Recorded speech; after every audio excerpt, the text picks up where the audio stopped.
Oi, pessoal, tudo bem? Estou aqui hoje para falar com vocês a respeito do planejamento do Programa de Educação Alimentar e Nutricional, dando então continuidade ao conteúdo programático da nossa disciplina. Vou compartilhar aqui com vocês a nossa aula.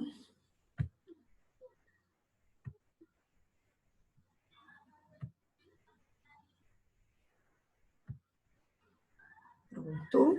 Então, planejamento do Programa de Educação Nutricional, conforme a gente já foi falando em algumas aulas anteriores, o Programa de Educação Nutricional, para que ele tenha sucesso, ele precisa ser pautado ou muito bem planejado segundo as necessidades da população que a gente vai trabalhar. Então, é isso que a gente vai discutir um pouquinho nesse vídeo hoje. A ideia do programa, então, né, é realizar um processo de ensino e facilitação para que os indivíduos que participem desse processo, eles consigam implementar comportamentos considerados saudáveis, né, que envolvam tanto alimentação quanto outros comportamentos importantes para o estilo de vida saudável. E aí, quando a gente pensa, né, nesses processos, a gente está sempre objetivando a mudança da prática alimentar, né, a mudança real do comportamento e não apenas a transmissão de informações, né? Lembrem que quando a gente fala de só transmitir uma informação, a gente está falando basicamente de orientação e informação e não de educação nutricional, né? Para que esses programas eles obtenham o máximo de sucesso, né, para que a gente alcance de maneira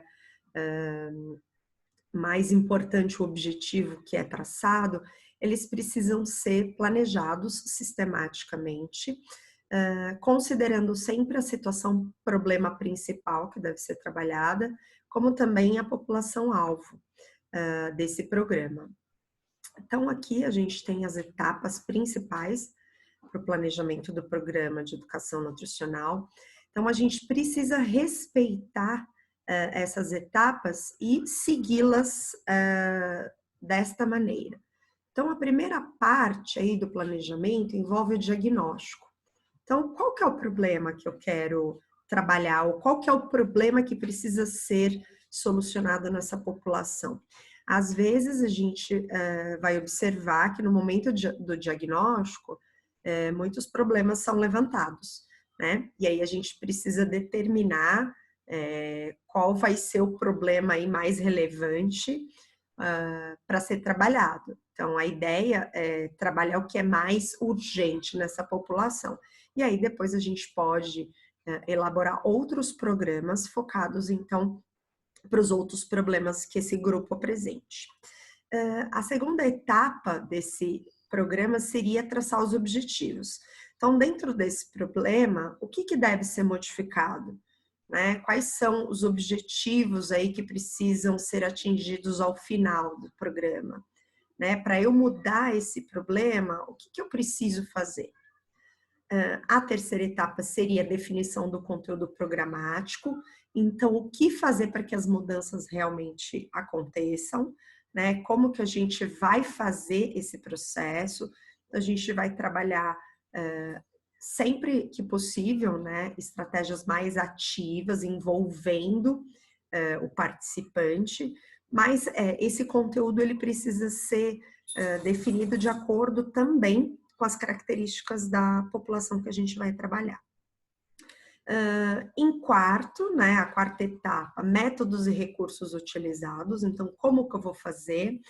Que estrutura eu tenho para fazer esse programa? Então, eu tenho uma estrutura audiovisual, eu tenho uma tecnologia que eu posso utilizar ou não? Essa população, ela vai ter que ser trabalhada, né, com estratégias educativas mais simplificadas. E aqui também, né, quando a gente fala do recurso e do método, a gente precisa considerar, por exemplo, o nível intelectual da população, a gente precisa considerar o valor financeiro disponível para a execução do programa. E aí a última etapa, mas não menos importante, é a etapa que a gente chama de avaliação. e ela é fundamental para a gente entender o quão eficiente foi o nosso programa, né? Então, não adianta eu traçar um programa que eu considero perfeito, mas esse programa não atingiu os objetivos que foram traçados aqui inicialmente de acordo com o diagnóstico. Então, se a gente não consegue fazer a avaliação, a gente não consegue medir qual foi o alcance do meu objetivo, se esse objetivo foi alcançado parcialmente, totalmente, ou se ele não foi alcançado, né? Então, como determinar se os objetivos eles estão sendo atingidos? Isso é fundamental. Então, de acordo com Bog, em 1997, planejar significa intervir para mudar, visando fins e metas. O planejamento ele é expresso por meio de um plano ou projeto, que é o que a gente está discutindo aqui.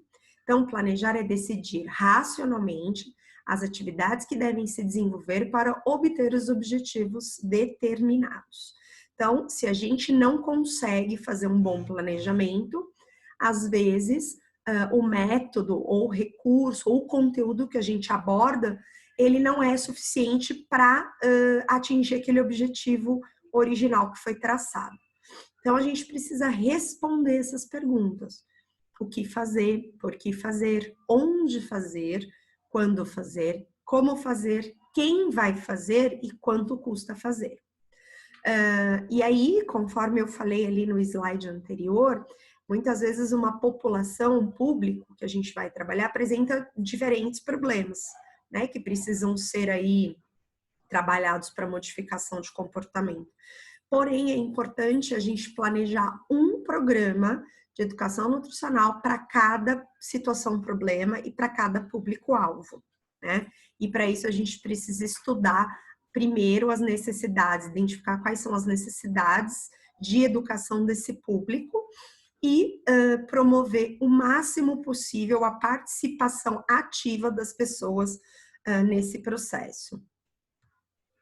Então, falando do passo a passo, né, para a elaboração do programa de educação nutricional, o diagnóstico, que é aquela primeira etapa do programa, ele engloba 3 fases.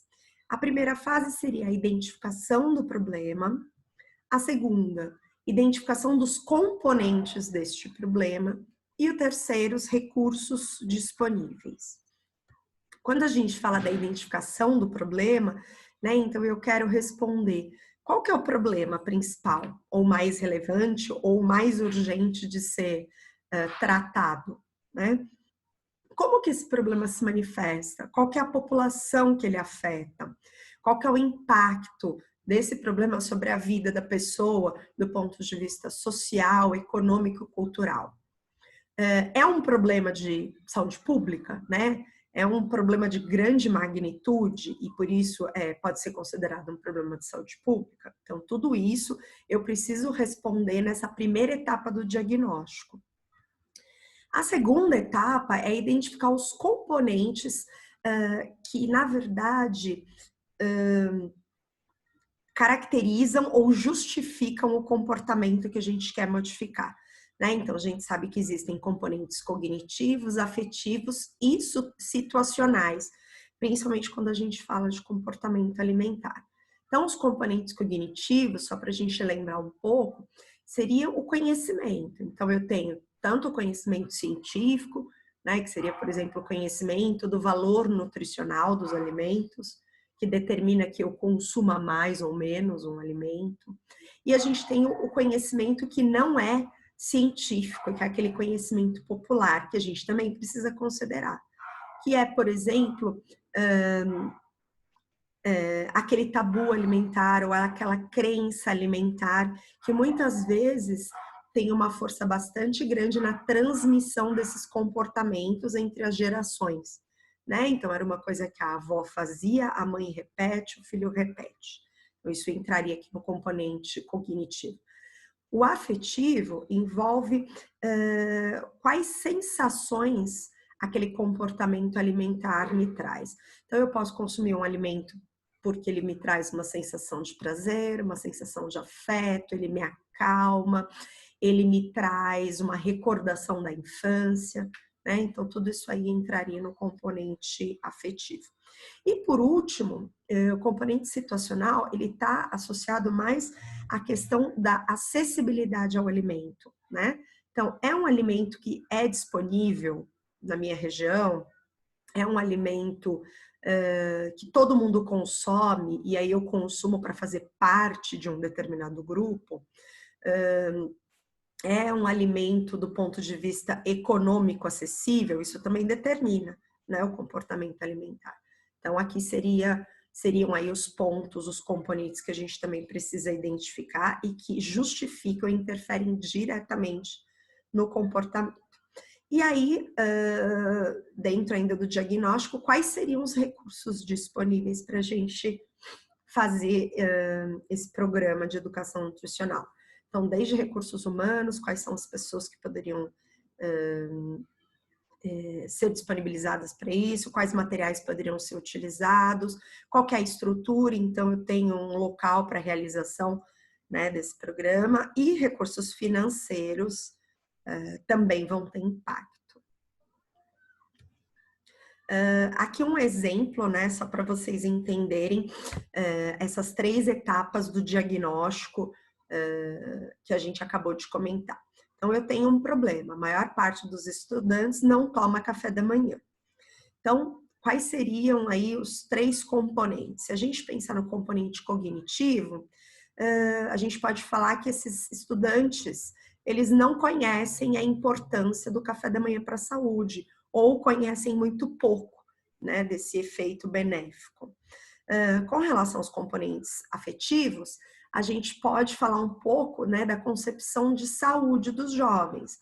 Então, é uma coisa até bastante comportamental, né?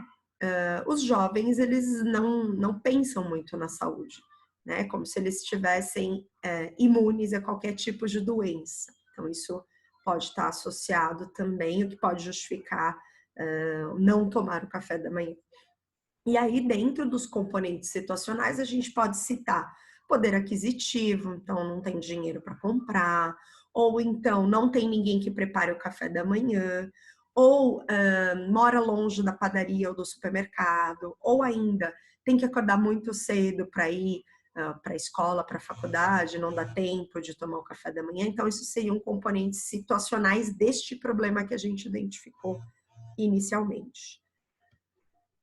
E aí, como que a gente pode fazer para diagnosticar o nosso público-alvo? Então, a gente pode fazer desde entrevistas, essas entrevistas elas podem ser individuais, a gente pode fazer discussão em grupo, a gente pode apresentar, né, distribuir formulários e pedir para que as pessoas respondam, a gente pode aplicar questionários que geralmente são aplicados, né, com a ajuda do avaliador.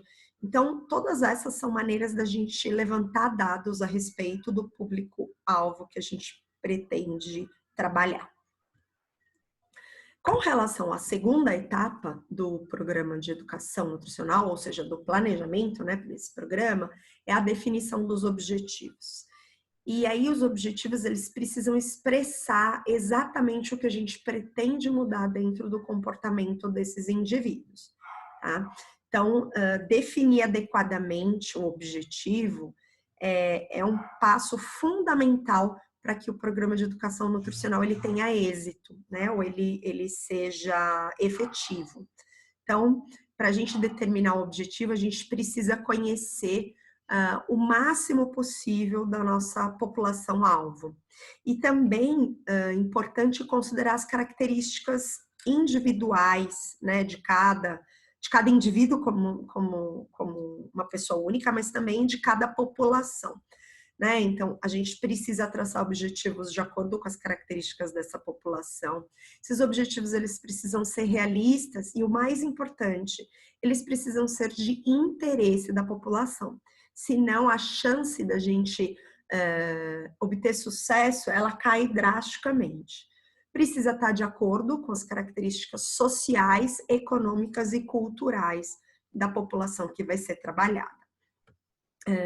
A gente normalmente divide esses objetivos em um objetivo geral e alguns objetivos específicos pelos quais o objetivo geral vai ser alcançado. Então, aqui, né, um exemplo. O objetivo geral seria, então, indicar o propósito da atividade educativa de maneira mais ampla. Então, vamos lá. Contribuir através de programas de orientação para que nutrizes adotem práticas de amamentação exclusiva de forma adequada, né? Então, as nutrizes, as mães que amamentam, para que elas consigam estender essa prática da amamentação exclusiva, né? E aí, para formular isso, o objetivo geral, geralmente a gente utiliza alguns verbos. Então, desenvolver, capacitar, motivar, aperfeiçoar e verificar. E aí, dentre os objetivos específicos, seria o quê? Identificar os comportamentos que a gente consegue medir, que o público deve adotar ou deve apresentar ao longo do programa. Né? A partir do momento que a gente consegue medir esses comportamentos, a gente consegue ver se esses objetivos vão sendo atingidos no decorrer do programa, tá? Então, aqui como exemplo, as nutrizes, após a primeira palestra, deverão citar 3 vantagens do aleitamento materno exclusivo.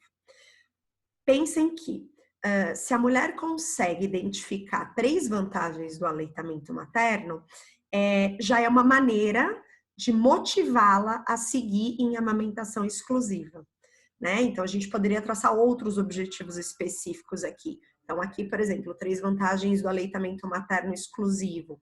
Ela pode colocar, a gente poderia dividir esse objetivo específico em 3 vantagens para o bebê, 3 vantagens para a mãe, né? E aí, conforme ela vai conseguindo atingir esses objetivos específicos, a chance dela atingir aquele objetivo geral, que era aumentar a amamentação exclusiva, né, ou prolongar essa amamentação exclusiva, esse objetivo ele vai sendo alcançado aos poucos, né? E aí, para os objetivos específicos, normalmente a gente trabalha com os verbos citar, explicar, elaborar, enumerar e distinguir.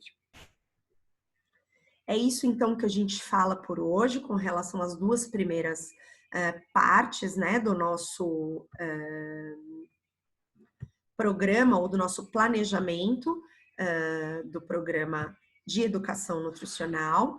Na próxima aula a gente vai falar de conteúdo programático, métodos que podem ser utilizados, métodos e recursos, e da última etapa que seria a avaliação. Obrigada, gente!